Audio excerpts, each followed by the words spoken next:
think South America in general, maybe Pacaz the most. Like Pacaz just really stepped up their game. The region is in general really shaped up, and I think South America is probably going to be on a lot of people's radar, rightfully so, because I think they've always been good. Like if you watch a few of the North American, South American Pro Series, they are insanely good. I mean, maybe it's a little less refined, is the word you might use. Maybe it's a little bit more prone to taking massive risks, but it's always really exciting. And all of those players are really nice guys too. And it's good to see them finally grow into that point where people start to take them more seriously at TI, because for a lot of people, they really don't. I don't know if I can pick a player because they all have been individually performing so much, but I think as someone that's like really impressed me is definitely Blitz for Liquid. You know, it was a really tough year for them in so many different ways, and I know as a coach it can be really easy to get a lot of backlash and kind of just not really think that you're up to the task, but he's someone that bounced back so much. He's very supportive towards his team, both,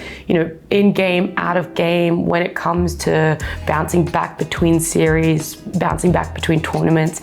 I think him at TI has really impressed me, and the way he's been able to work so well with Liquid I think is such a big aspect as to why they've been able to get top 4, plus the players playing absolutely insanely.